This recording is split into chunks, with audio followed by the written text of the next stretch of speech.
अच्छा, स्क्रीन मैंने आपके साथ शेयर कर ली है और पिछली दफा हमने जहां तक पढ़ा था तो उससे आगे हम स्टार्ट करते हैं। तो लास्ट टाइम हमने डिस्कस किया था। अच्छा, आपके क्लास में फादर मौजूद है इस वक्त या नहीं? तो कंफर्म करके बताएं CR.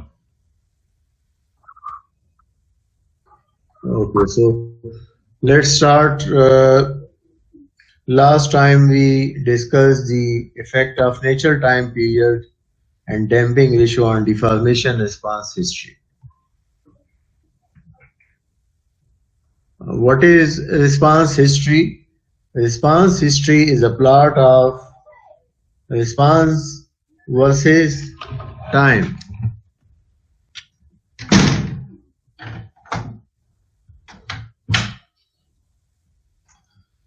And as I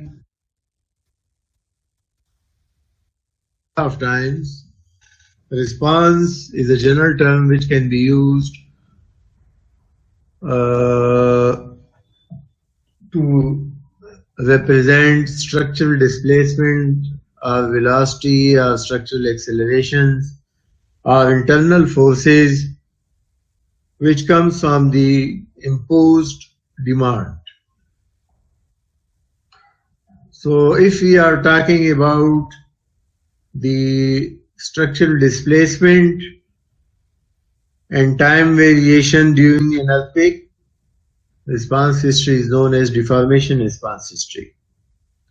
If we are talking about velocity, structural velocity and time variation history graph, that graph is velocity response history and so on. So last time we discussed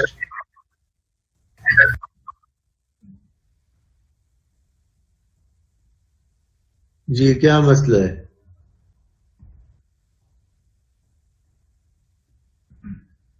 जी कुछ मसला है?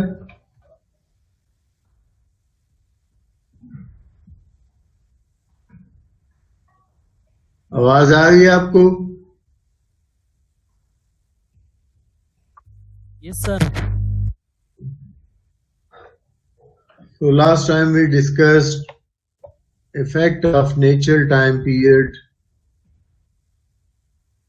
on deformation response history. Then we discussed effect of damping ratio on deformation response history. And today we will start with natural approximate period of vibration or approximately nature time periods of structures as recommended by American Society of Civil Engineering Committee 705. So according to these guidelines, the fundamental nature time period of a building structure can be calculated from this equation. TA is the fundamental nature time period. CT and X are constants which depends upon the material as well as the structural system, and H is the height of the structure in feet.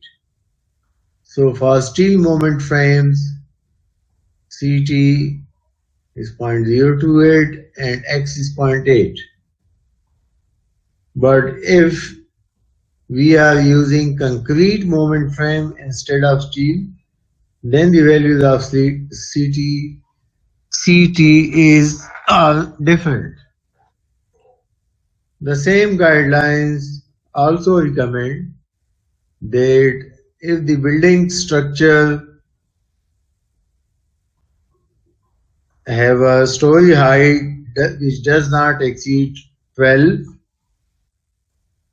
and the minimum height of the one story is 10 feet, then the fundamental nature time period can be calculated by this equation, that is 0.1 time capital N number of stories. So if we have a 5-story building, the fundamental natural time period will be 0.5 into 0.1 into 5, 0.5 seconds.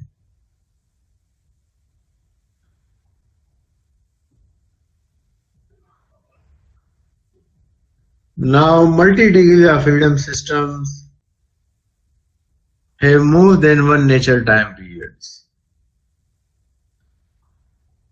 We are talking about single degree of freedom system, but the build structures are rarely single degree of freedom, and most of the structures are multi-degree of freedom system.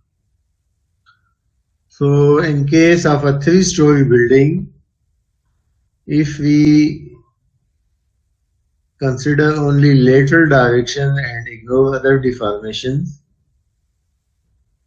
the number of degrees of freedom will be 3.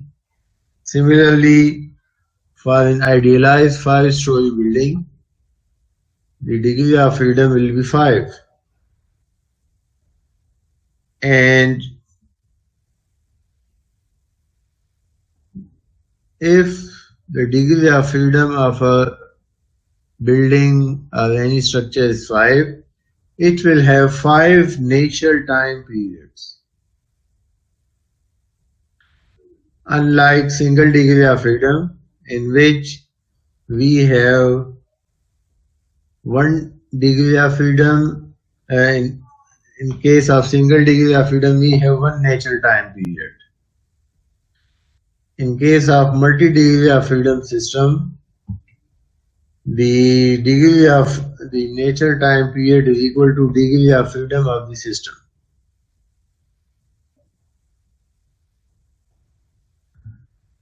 Now, if we are talking about a 5-story building and we consider an ideal case, there will be 5 degrees of freedom and 5 natural time period. The natural time period with the highest value is known as fundamental natural time period. The natural time period with the highest value is known as fundamental natural time period, and you will see later on that the contribution of fundamental natural time period is maximum in the total response of the structure.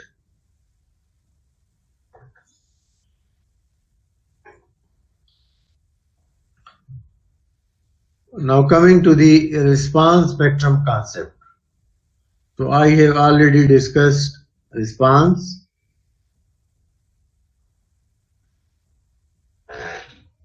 So a response spectrum is basically a plot between the peak response of a single degree of freedom system for a particular earthquake against the natural time period. Response spectrum जो है ये एक plot है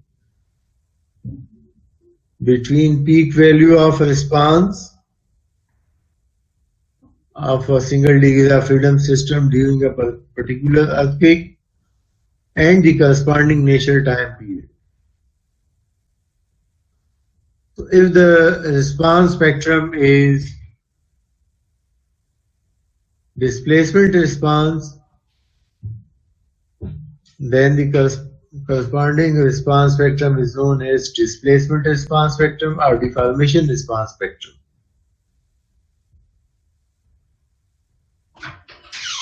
Now, how to plot a deformation response spectrum?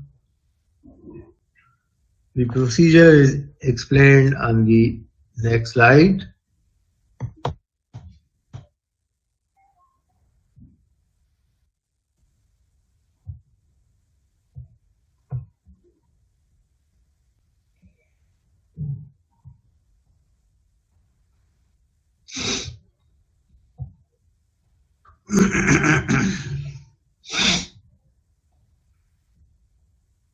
Here we will discuss the construction of deformation response spectrum. So in order to draw the response spectrum, first of all you have to decide the damping ratio, because the response spectrum is plotted for a specific value of damping ratio. Then you will have to decide the earthquake record for which you want to draw the response spectrum. In this example, we are considering a damping ratio of 2%, and we are developing response spectrum for El Centro 1940 ground motion.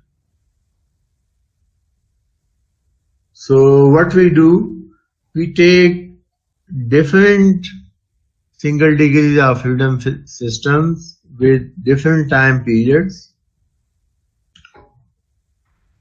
and perform the response history analysis and find the peak response. And once we find peak response for various systems, then we plot it on a graph with the peak response on y-axis and natural time period on the x-axis. Here, this first point is the peak response for a single degree of freedom system with a natural time period equal to 0.5 seconds.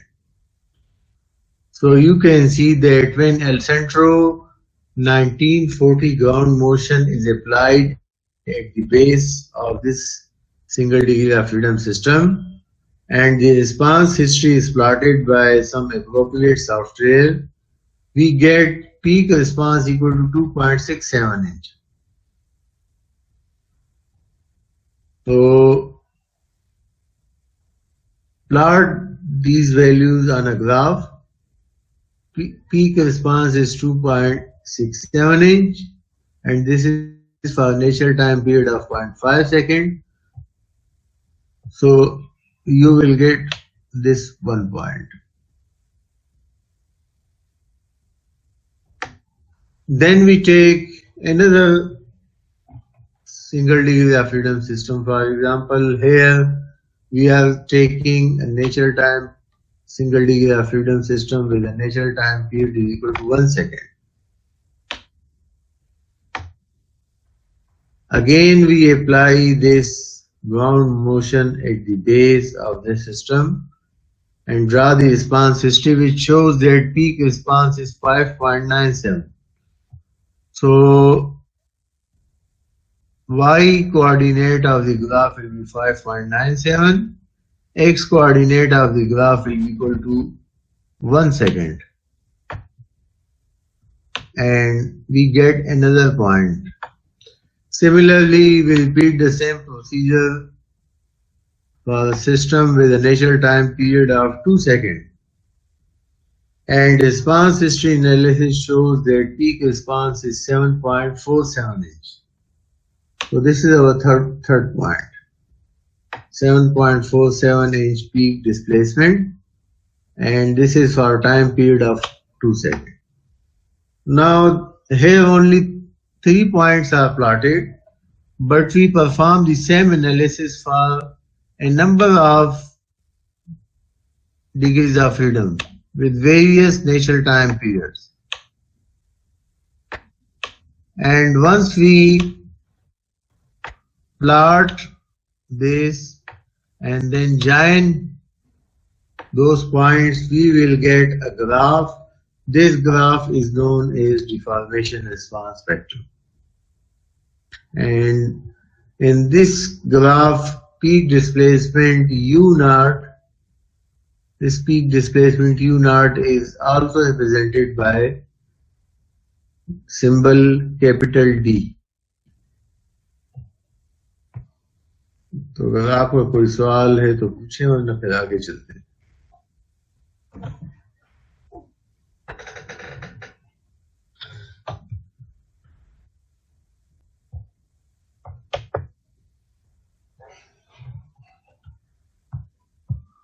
Okay, next, once we draw deformation response spectrum, then we can draw pseudo-velocity response spectrum. And as the name implies, this is not the actual velocity. Now, how pseudo-velocity is calculated? Pseudo-velocity is calculated by multiplying peak deformation u naught, which is also represented by d, with omega n. Now, omega n is equal to 2 pi by Tn, and 2 pi by Tn into d. If you find the unit of this, unit of d is inch or feet or meter, unit of Tn is second, its unit is inch per second or feet or meter per second, and due to this unit, this is called pseudo velocity. So this is not actual velocity, this is pseudo velocity.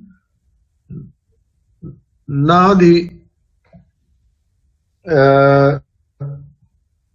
some of you may think, I don't think, but maybe one student may have a question in his mind. I'm not sure even if a single student have this question, but maybe someone have this in mind. If this is pseudo, then why we use pseudo values? Why don't we calculate actual velocity? So that will be discussed after a few slides. Anyhow, once deformation response spectrum is plotted, pseudo velocity response spectrum can be plotted by multiplying d with 2 pi by Tn. Here, this pseudo velocity is plotted using deformation. Pseudo velocity response spectrum is plotted with the help of deformation response spectrum. Once we develop deformation response spectrum, we can also develop pseudo acceleration response spectrum. And pseudo, as the name implies, that it is not actual acceleration. It is obtained by multiplying d with omega n square. Omega n can be written as 2 pi by Tn. Unit of this product is inch per second square or feet or meter per second square, which is the unit of acceleration. So that is why this is known as pseudo acceleration. It is not actual acceleration, but since the unit is that of acceleration, this is known as pseudo acceleration. And again, it can be obtained if the peak deformation is calculated and deformation response spectrum is plotted.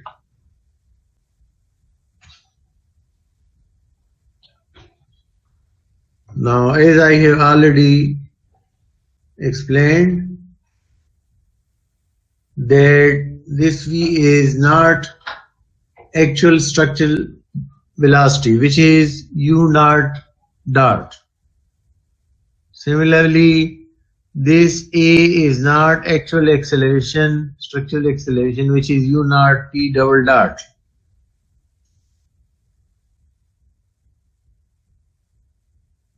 In this graph, we will discuss why we use pseudo acceleration and pseudo velocity instead of actual acceleration or actual velocity. This can be understood by a graph plotted for different damping ratios. This broken is for undamped system. This dotted line is for damping ratio of 0.1, and this dashed line is for damping ratio of 0.2. and a graph is plotted between A and U naught T double dot.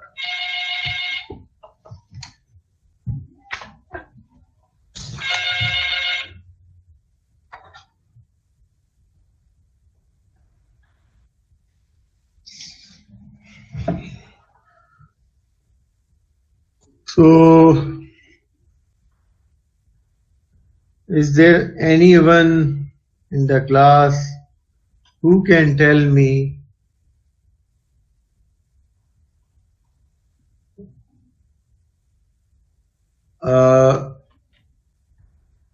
कि ये A by U naught T double dot ये किस चीज की ratio है? Class में कोई बता सकता है?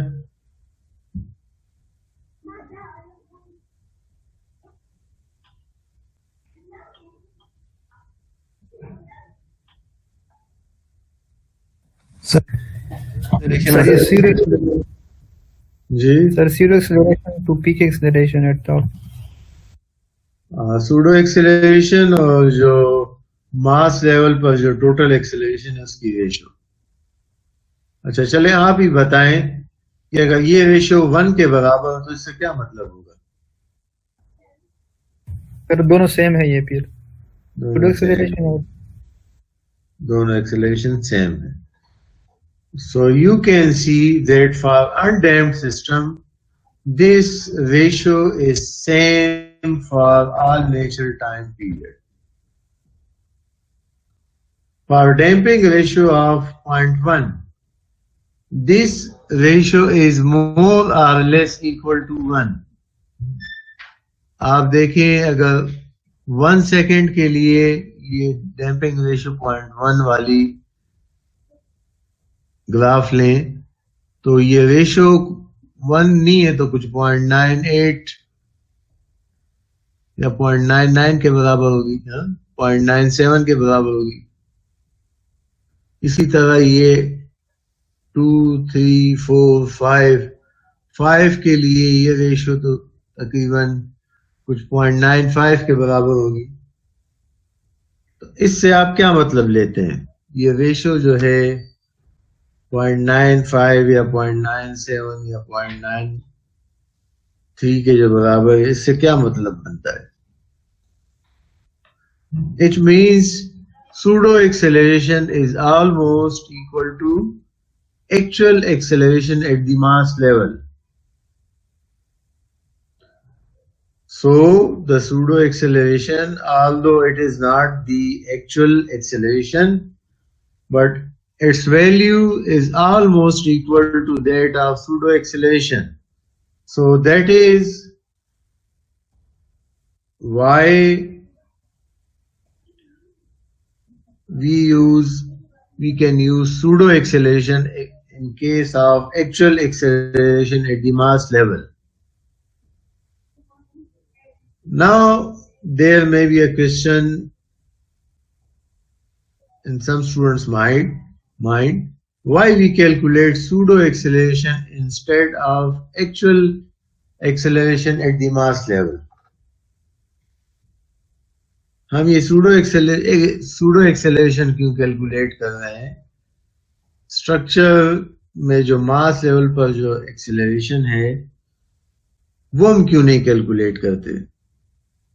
Answer is calculating A is simple. Once you calculate capital D, which is equal to U naught, you multiply with 2 pi by T and square, you get A. However, calculating U naught T double dot involves additional computational effort. So we avoid those computational effort and go for pseudo acceleration, which is very straightforward to calculate and still it gives the same values. Similarly, same phenomena is explained here for pseudo velocity. That pseudo velocity is almost equal to velocity of the system at mass level. अच्छा, अगर आपको कोई सवाल है तो आप पूछ सकते हैं.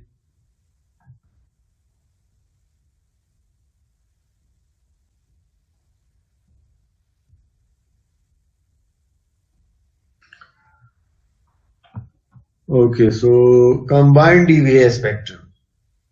When the peak deformation, pseudo velocity V and pseudo acceleration spectrum are plotted in single, these are plotted combined in one graph, that is known as combined EVA spectrum. And this is also known as tripartite plot. In this plot, you can calculate V, A and D from same graph.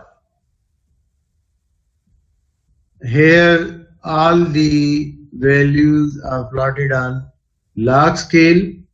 Tn is plotted on log scale. Pseudo velocity is plotted on y-axis on log scale.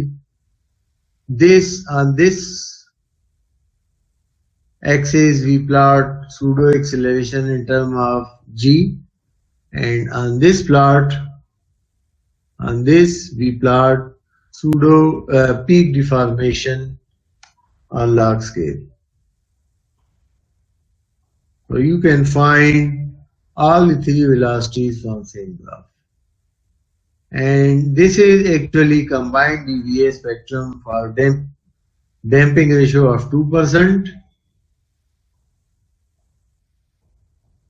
and the earthquake record which was used to plot this is El Centro 1940 earthquake.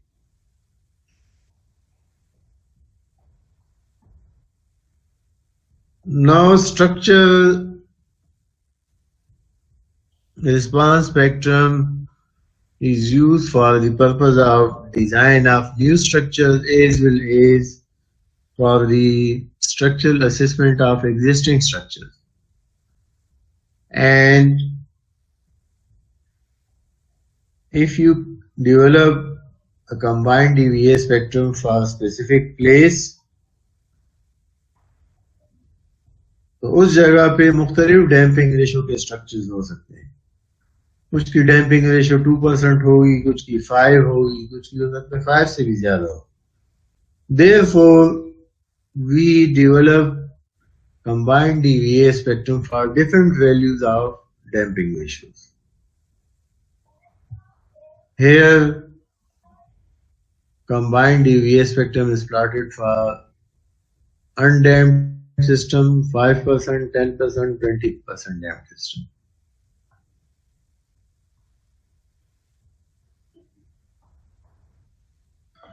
Now there is a relation between peak value of equivalent static force and pseudo acceleration.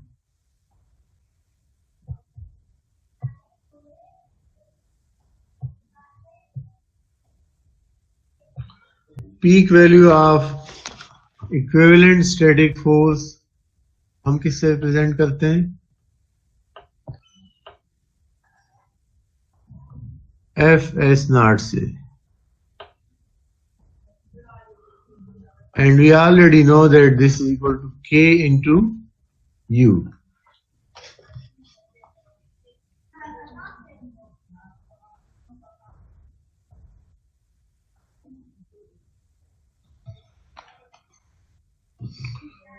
Now,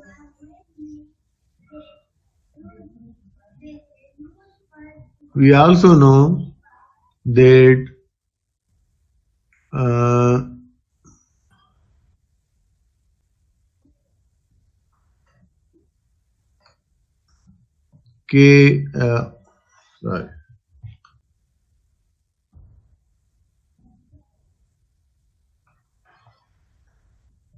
omega n is equal to K by M under root. Okay. K is equal to omega n square into m. We can replace k with omega n square m. This is psi u naught into u naught. U naught can also be written as d. This can be rearranged as this. Now omega n square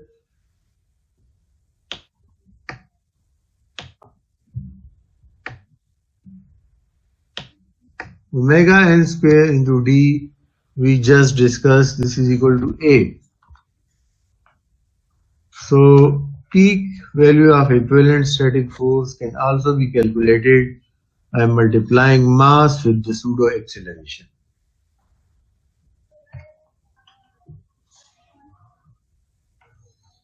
So Fs naught can be calculated by both equations. K into u naught as well as mass times pseudo acceleration.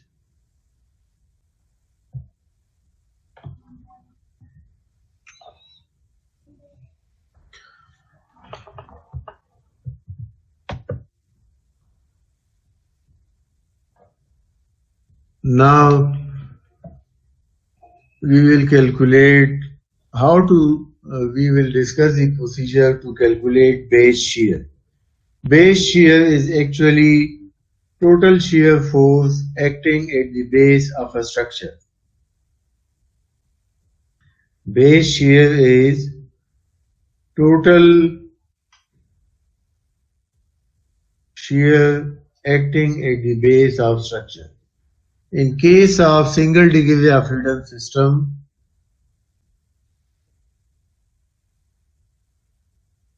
the lateral force at the top end is equal to equivalent static force Fs naught. Vb naught is base shear. Therefore, in case of single degree of freedom system, if we apply equilibrium, तो equilibrium equation अगर आप apply करते हैं तो along x axis आपके पास एक Vb naught है, एक Fs naught है. So Vb naught will be equal to Fs naught. In case of multi-degree of freedom system,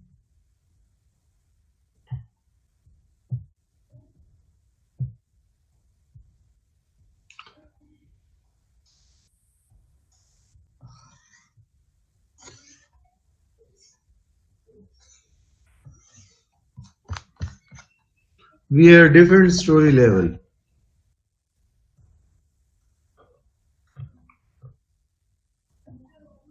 So if this is Fs1, this is Fs2,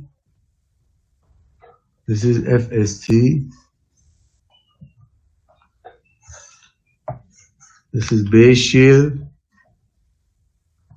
then base shear is equal to summation of Fs. However, in single degree of freedom system, base shear will be equal to Fs naught.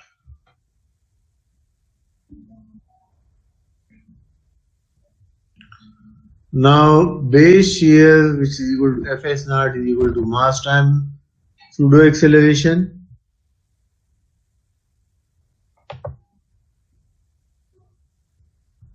Mass can be written as W divided by G, which can be rearranged and can be written in this form: A by G into W. Now A is also acceleration, G is also acceleration due to gravity. So this is a ratio, and this ratio is known as base shear coefficient. And whenever you are designing a structure by using any seismic guideline, you will find the weight of structure and multiply it with base shear coefficient, which is for which various equations are provided by different guidelines, and a number of factors are required to calculate this base shear coefficient. Any question?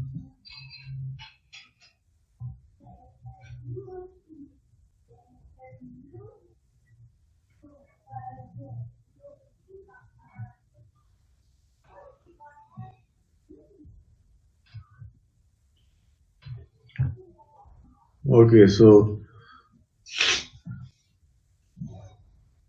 coming to a problem. In this case, you can see a single story frame which is constructed on a sloped ground, may be constructed in some mountainous region, and that is why the column at the bottom have a larger height of 24 feet, and column at the upper end have a height of 12 feet. And these columns are 10" by 10" in dimension, and we have to calculate the base shear in the two columns at the instant of peak response due to eccentric ground motion. In other words, we will calculate maximum value of base shear in each column while using eccentric response spectrum. Assume damping ratio to be 5%. Beam is too stiffer than the column, and when the beam is too stiffer than the column, the beam column joint can be considered as a fixed support. Total weight at floor level is 10 kip. Take E equal to 3 into 10 raised to power 3 kip per square inch.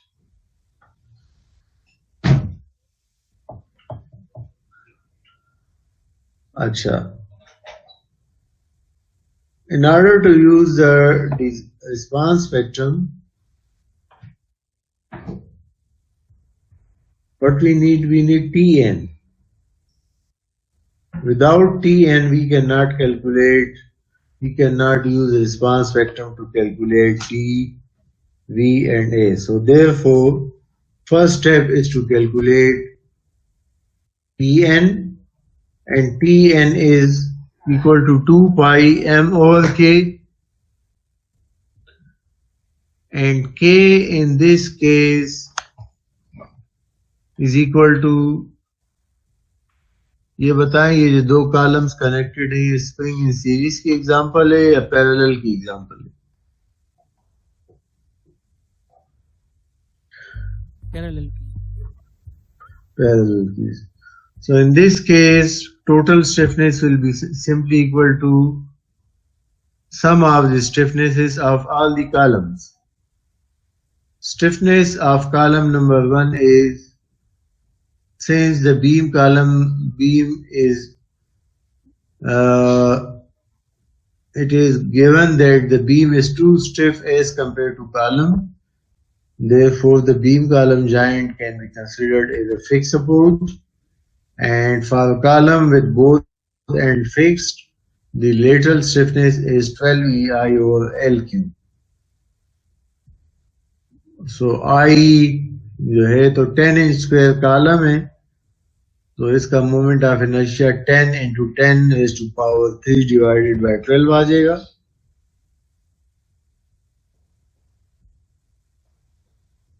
L और H is 12 feet. तो इससे आप column number 1 की stiffness calculate कर लेंगे. Column number 2 में सिर्फ height change हो जाएगी, बाकी डायमेंशन वही है. So the total stiffness comes out to be 11.31 kip per inch. Now value of K is known. Value of M can be calculated from the weight. Weight कितना है? Weight at the floor level is 10 kip. From this we can find mass by dividing with acceleration due to gravity. तो m divided by k under root into 2 pi से हमारे पास natural time period आ जाएगा. Now we are in the position to use the response spectrum. In such type of problem, of course, response spectrum will be plotted. It will be given. Natural time period is 0.3 seconds. So here the deformation response spectrum for 5% damping ratio for El Centro ground motion is given. On x-axis we have natural time period which is 0.3. Draw a line which intersect the response spectrum, and from the point of intersection draw a perpendicular on y-axis. So you will get the value of peak displacement u naught or d, which in this case is 0.67 inch.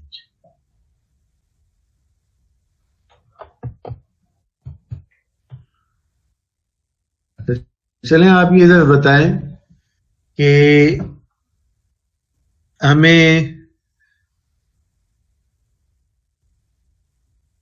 ये u naught की value जो आ गई हमारे पास, इससे अगर हम F S not की value मालूम कर लें,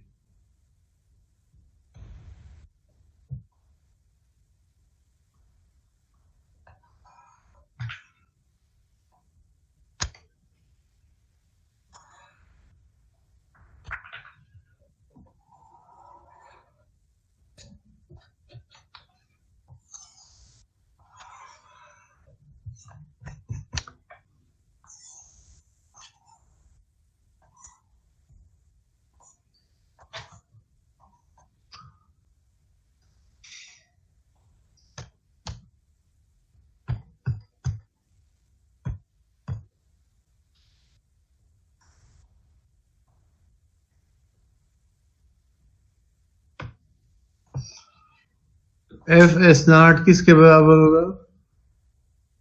के इंटू यू नॉट. अब अगर मैं ये मालूम करना चाहूं कि पहले कॉलम में कितनी shear फोर्स एक्ट कर रही है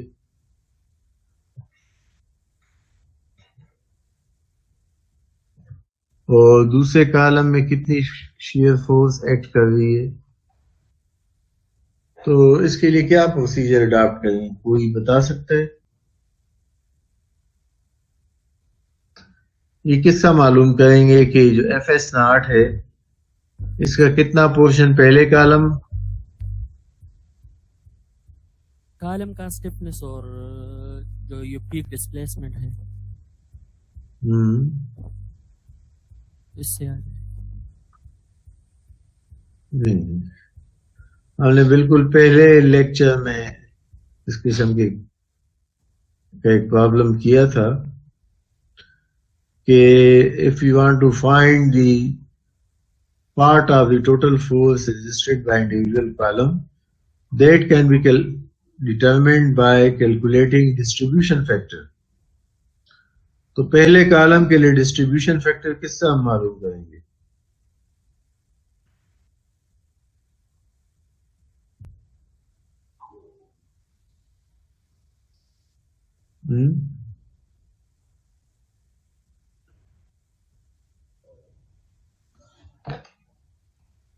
VB1 will be equal to distribution factor of column number 1 multiplied by Fs naught. Distribution factor किसके बराबर होगा? अगर ये स्टिफनेस K1 है, ये K2 है, so that will equal to K1 divided by K1 plus K2.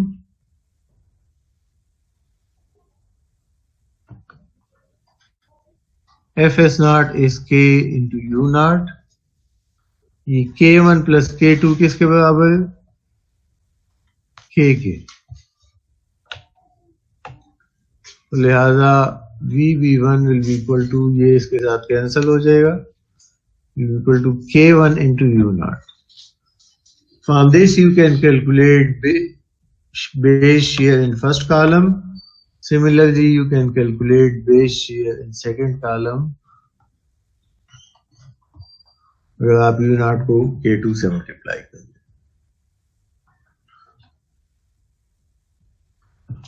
So in this case, you can see that base shear in the first column, which is short 12 feet high, is 6.73 kb, whereas base shear in the long column is 0.84 kb. So you can see that by increasing the height of column from 12 to 24 feet,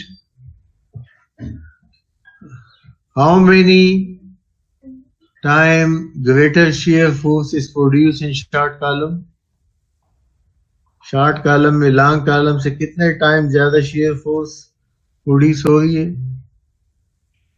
6.73 divided by 0.84, which is equal to 8.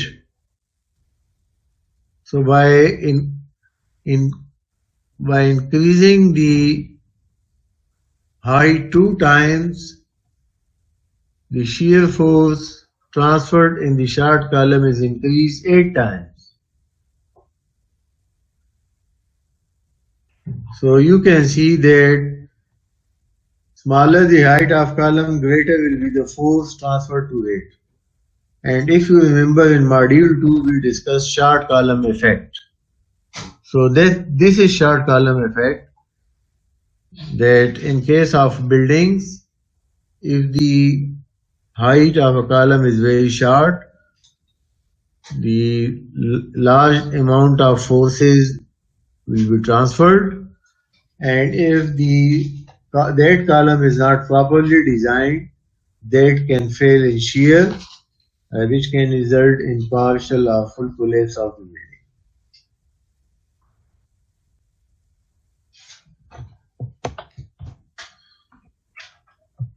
कोई सवाल अगर आपका हो तो पूछें।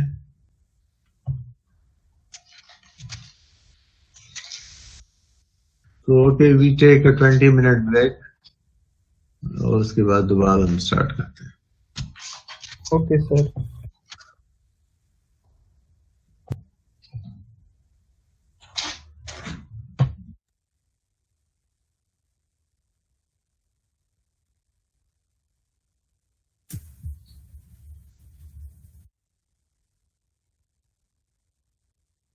This graph can be, this plot can be this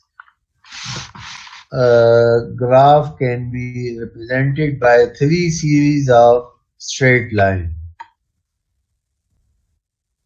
This straight line number 1, straight line number 2 and straight line number 3. जो graph है इसको हम 3 स्ट्रेट लाइंस से काफी हद तक अप्रोक्सीमेटली रिप्रेजेंट कर सकते हैं। अगर एक ये स्ट्रेट लाइन ले ले, एक ये स्ट्रेट लाइन ले ले और एक ये पहली वाली जो स्ट्रेट लाइन है जो कि इस ग्राफ में कहां पे खत्म हो रही है, which ends at a natural time period of 0.5 seconds. This region is known as acceleration sensitive region. And the second range, which in this case starts at 0.5 second and end at 3 seconds, this is known as velocity sensitive region. This region is known as velocity sensitive region. And the last one is displacement sensitive region. The reason for calling these regions, for example, the first region is called acceleration sensitive region because in this region you can see that the pseudo acceleration is not significantly affected by change in natural time period. ये reason जो है इसमें आप देखें ये वाला graph जो कि आप सूडो एक्सेलरेशन की वैल्यू दे रहा है, तो नेचुरल टाइम पीरियड के चेंज होने से इसकी वैल्यू पे कोई खास फर्क नहीं पड़ता, इसलिए इसको एक्सेलरेशन सेंसिटिव रीजन कहा जाता है। दूसरे रीजन में आप देखें, you can see that on y-axis we have pseudo velocity divided by peak ground velocity. This ratio is not affected by change in natural time period. That is why this is known as velocity sensitive region. And similarly, the last region, the displacement are not significantly affected by change in natural time period, and that is why this is known as displacement sensitive region.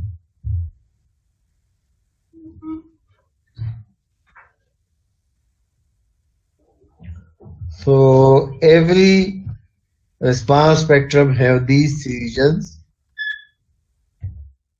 In case of sub-earthquake, the velocity sensitive region may start at some other time period, may be less than or higher than 0.5 second. Similarly, in the response spectrum,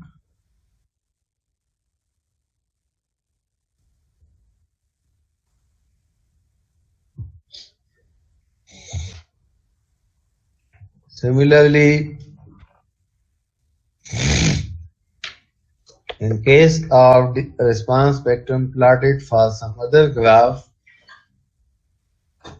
in case of response history plotted for some other earthquake, the displacement sensitive region will start at a time period which may be less than or higher than 3 seconds. But in any case, a response spectrum, irrespective of the earthquake record, may have these three regions: acceleration, velocity, and displacement sensitive regions. Now coming to the design spectrum.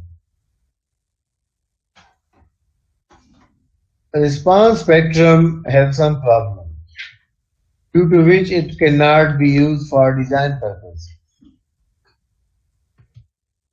ये आप देखिए ये response spectrum. This cannot be used for the purpose of design due to various reasons. Number one, it is jagged. There is abrupt change in values with the increase in natural time period. You can see here the pseudo velocity suddenly increasing and decreasing, increasing and decreasing. So there is jaggedness in the response spectrum. This is one of the reasons that it cannot be used for the purpose of design. Similarly, the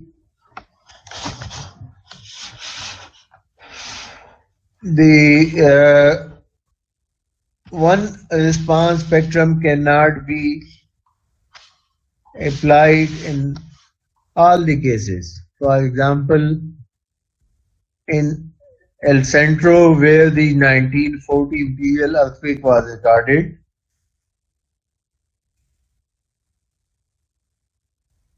that instrument also recorded an earthquake in 1956. That instrument also recorded an earthquake of 1968. And when we plot response spectrum for all these three earthquakes for 1940, 1956, 1968, you can see that pseudo acceleration divided by peak ground acceleration have different values for different earthquakes. For example, if we consider a structure with a natural time period of 0.4 second, 1940 El Centro earthquake record gives a value of around 3. whereas 1968 earthquake record whereas 1968 earthquake record gave us a different value. वो हमें कितनी दे रहा है 1.75, जबकि 1956 वाला जो है वो हमें वैल्यू दे रहा है 4.8। तो आप देख सकते हैं कि एक ही जगह पर मुख्तलिफ जो अर्थक्वेक रिकॉर्ड हुए हैं उसकी मुख्तलिफ कैरेक्टरिस्टिक्स हैं। अच्छा, आपसे मैं एक क्वेश्चन पूछता हूँ, इसका मुझे जवाब दें कि इसमें कौन सा इस्तेमाल करना चाहिए आपके ख्याल में, 1.75 वाला या 3 वाला या 4.8 वाला?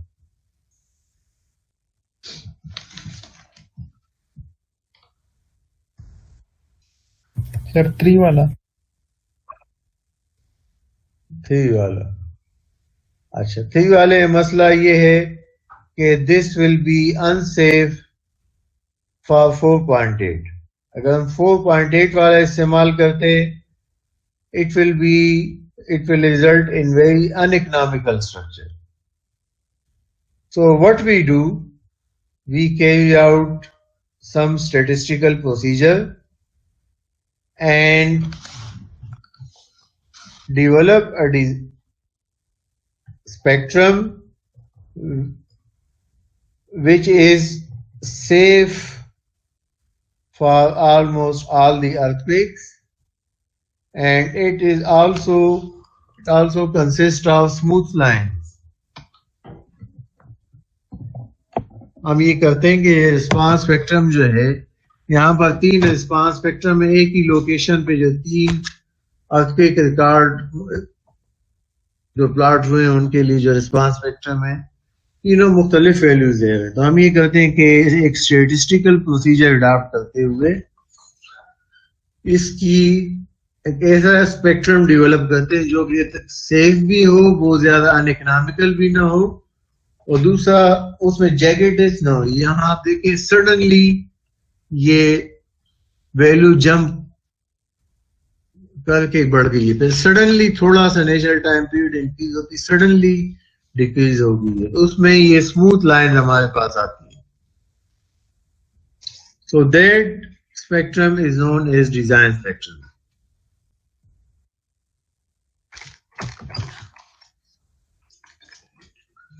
Now, how design spectrum is plotted?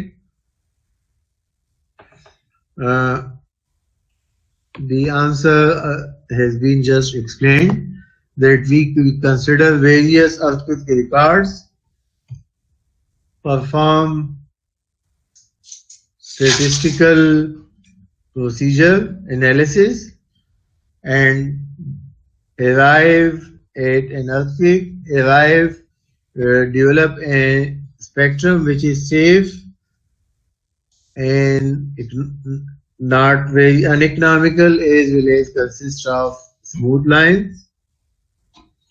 However, sometimes there might be no earthquake record for a place. आप एक इलाके के लिए डिजाइन स्पेक्ट्रम डेवलप करना चाह रहे हैं, वहां पर कोई भी रिकॉर्ड ही नहीं है। मिसाल के तौर पे चले पाकिस्तान ले लें, 2005 अर्थक्वेक में 2 बड़े ग्राउंड मोशन रिकॉर्ड हुए हैं, लेकिन उसकी बेस पर डिजाइन स्पेक्ट्रम डेवलप नहीं किया जा सकता। So what we do, that in that case the design spectrum which is developed for a place can be applied to other places which have same plate tectonics, same geological conditions, same faults mechanisms. In such case, we can apply the design spectrum developed for one place to the matching place. And there also exists a procedure which is developed by Newmark and Hall, with the help of which, if we don't have any information, we can develop design spectrum and we can use that for the purpose of design. So this procedure, which is developed by Newmark and Hall, is basically applicable to firm ground, that is soil which consists of rock or soft rock or very stiff soil. So what we do, we find different factors alpha A, alpha B and alpha D. And then once we find these alpha values, we find it alpha A is find with P ground acceleration, alpha V is multiplied with P ground velocity, and alpha D is multiplied with P ground displacement. And once we perform this procedure, a design spectrum is automatically developed, which can be used for the purpose of design of places, design of structure in a place when there is no record. Now, alpha A is known as acceleration amplification factor. Alpha V is velocity amplification factor. And alpha D is known as displacement amplification factor. And for the purpose of design, we use 1 sigma or 84.1 percentile value. Here equations recommended by Newmark and all are reproduced. With the help of this equation, we can find alpha A, alpha V and alpha D. In this case, zeta is damping ratio in percent. तो एक दफा आप alpha ए मालूम कर लें तो उसको P ground acceleration से मल्टीप्लाई कर लें तो आपके पास ये वाली लाइन आ जाएगी. अल्फा वी मालूम कर लें, इसको पी ग्राउंड वेलोसिटी के साथ मल्टीप्लाई कर लें तो ये ग्राफ आपके ये लाइन आ जाएगी. और अल्फा डी को यू जी नॉट के साथ तो आपके पास ये लाइन आ जाएगी. इनको मिला लें तो आपके पास ये जो सेट ऑफ कर्व्स आ गई है, इसको आप डिजाइन के लिए इस्तेमाल कर सकते हैं. And for developing the design spectrum using this procedure, peak ground acceleration is taken as 1g. Alpha v जिसको हम यू जी नॉट से multiply u g naught double dot से मल्टीप्लाई करते हैं तो यू जी नॉट अगर 1g हो तो this procedure recommend that ug naught divided by ug naught double dot shall be taken as 48 inch per second per g, and this value can be taken as 6. Or in the other words, for firm ground, if we have p ground acceleration of 1g, p ground velocity is equal to 48 inch per second, and p ground displacement is 36 inch.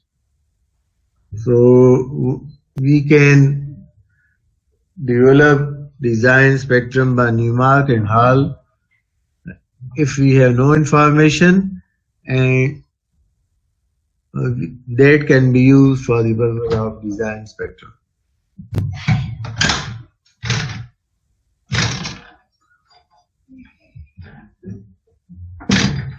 Now, based on this procedure,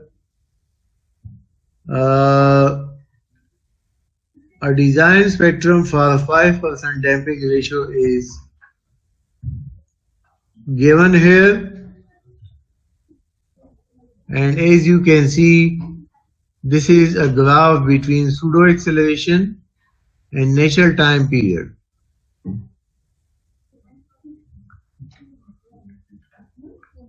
And here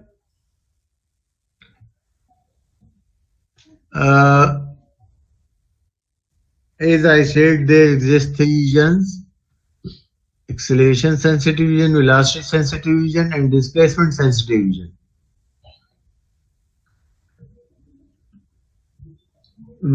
Equations are given for various sets of lines. For example, for this line, you can, if the natural time period is greater than 1 by 33 seconds but less than 1 by 8 seconds, you can find pseudo acceleration from this equation. 11.7 into 10 into Tn raised to power 0.704. If it is greater than 1 by 8 seconds but less than 0.6 second, pseudo acceleration is 2.71. If the natural time period exceeds 0.66 seconds but less than 4.12 seconds, then pseudo acceleration can be determined by equation 1.8 into Tn raised to power minus 1.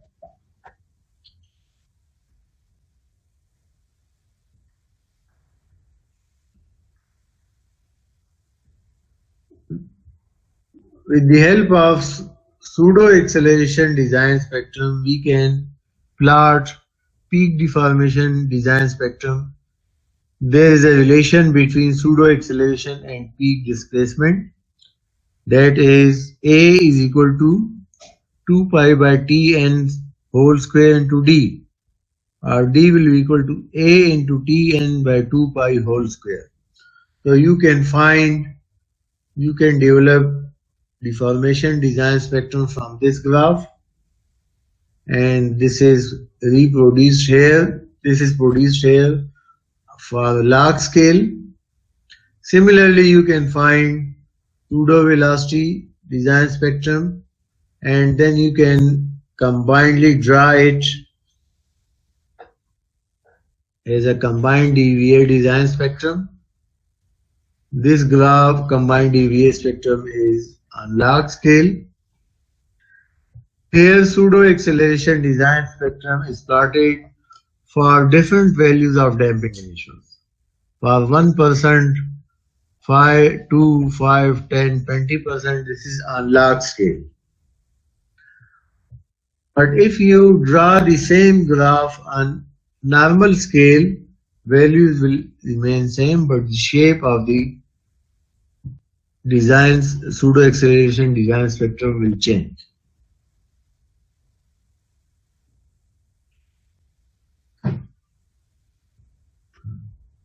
अच्छा, कोई सवाल अगर आपको हो तो पूछे.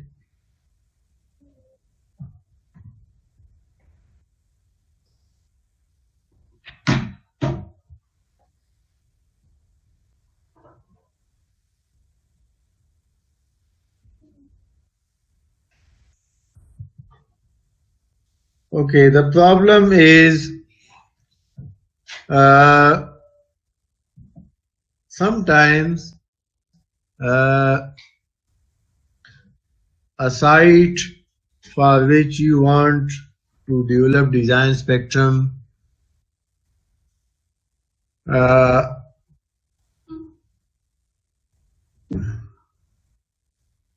there may be more than one fault for a site for which you want to develop design spectrum. बाज़ औक़ात एक साइट जिसका डिजाइन स्पेक्ट्रम आप डेवलप करना चाह रहे हैं, उसके पास एक से ज्यादा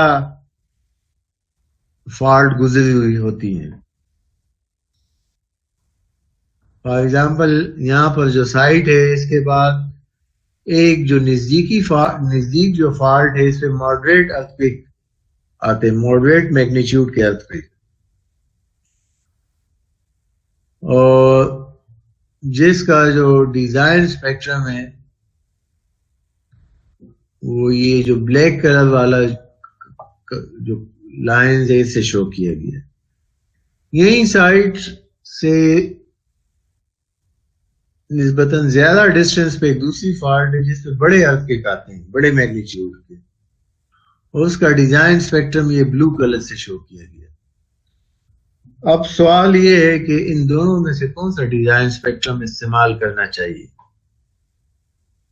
अगर आप इस साइट पे कोई स्ट्रक्चर डिजाइन करना चाह रहे हैं तो आपको कौन सा स्पेक्ट्रम इस्तेमाल करना होगा. Answer is you will use the envelope of these two design spectrum. आप दोनों डिजाइन स्पेक्ट्रम का एनवेलप जो यूज करेंगे, जो सा डिजाइन स्पेक्ट्रम आपको ज्यादा वैल्यू देगा वो आप यूज करेंगे. तो you can see from at a natural time period less than this value, ये जो भी वैल्यू से ये 1 second है, 1 second natural time period. In case of a structure with a natural time period less than 1 second, this black color give you the maximum value, so you will use this value. But if we have structures greater than 1 second natural time period, then this blue colors give us a safe value, and we will use this design spectrum for structures with natural time period greater than 1 second.